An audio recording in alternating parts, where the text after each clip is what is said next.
Model प्रश्न पत्र सत्र 2025-26 कक्षा 10 विषय हिंदी। समय 3 घंटे 15 मिनट। पूर्णांक 70। खंड अ। प्रश्न नंबर पहला, दूसरा सप्तक प्रकाशित हुआ। सही उत्तर है बी, सन 1951 ईस्वी में। प्रश्न नंबर दूसरा, सुमित्रानंदन पंथ की रचना है। सही उत्तर है बी, पल्लव। प्रश्न नंबर तीसरा, छायावाद की मुख्य विशेषताएं हैं। सही उत्तर है ए, प्रकृति का मानवीकरण। प्रश्न नंबर चौथा, मैथिली शरण गुप्त किस युग से संबंधित है। सही उत्तर है ए, द्विवेदी युग से।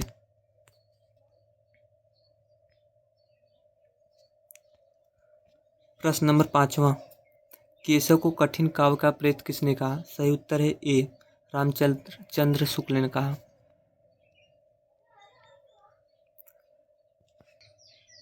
प्रश्न नंबर छठवां, अजातशत्रु के नाटककार हैं। सही उत्तर है ए। प्रश्न नंबर सातवां, इलाईचंद्र जोशी की कहानियों का विषय है। सही उत्तर है बी, मनोवैज्ञानिक।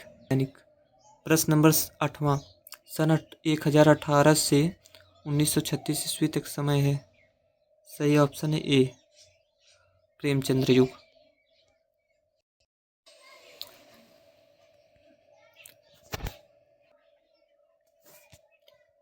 प्रश्न नंबर 9वां, मिलान कीजिए।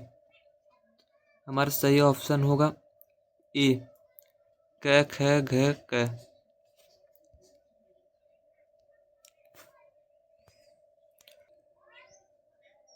प्रश्न नंबर 10वां, निम्नलिखित में से उपन्यास है। सही ऑप्शन होगा सी, पहला, दूसरा, चौथा। प्रश्न नंबर 11वां, करुण रस का स्थायी भाव। सही ऑप्शन है सी, शोक।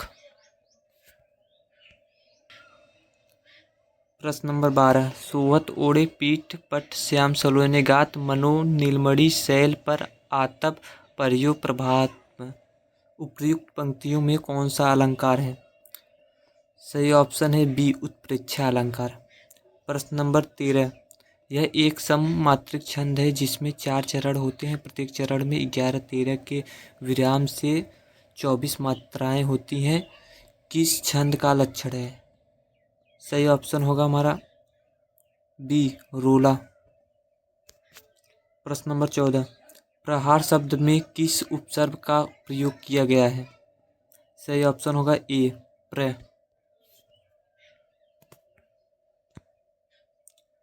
प्रश्न नंबर 15, पंचतंत्र में कौन सा समास है। सही ऑप्शन होगा बी, द्विगु समास। प्रश्न नंबर 16, अर्थ के आधार पर वाक्यों के कितने भेद हैं। सही ऑप्शन होगा डी, 8 भेद हैं। प्रश्न नंबर 17, आंसू का तत्सम रूप है। सही ऑप्शन होगा डी, अश्रु। प्रश्न नंबर 18वां, कर्मवाच्य में प्रधानता है। सही ऑप्शन होगा सी, कर्म की प्रधानता। प्रश्न नंबर 19वां, ताभ्य शब्द में वचन और विभक्त है।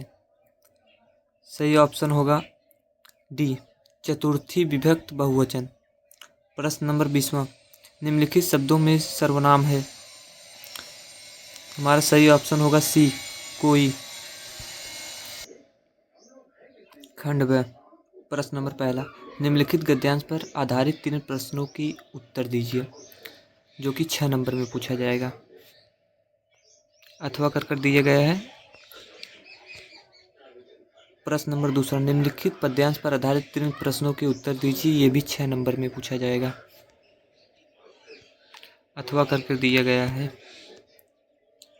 प्रश्न नंबर तीसरा, दिए गए संस्कृत गद्यांश में से किसी एक का संदर्भ सहित हिंदी में अनुवाद कीजिए। ये 5 नंबर में पूछा जाएगा अथवा कर दिया गया है। प्रश्न नंबर चौथा, दिए गए संस्कृत गद्यांश में से किसी एक का संदर्भ सहित हिंदी में अनुवाद कीजिए। ये भी 5 नंबर में पूछा जाएगा। प्रश्न नंबर 5वां, अपने पाठ्य खंड काव्य के आधार पर निम्नलिखित प्रश्नों में से किसी एक का उत्तर दीजिए, जो कि 3 नंबर में पूछा जाएगा।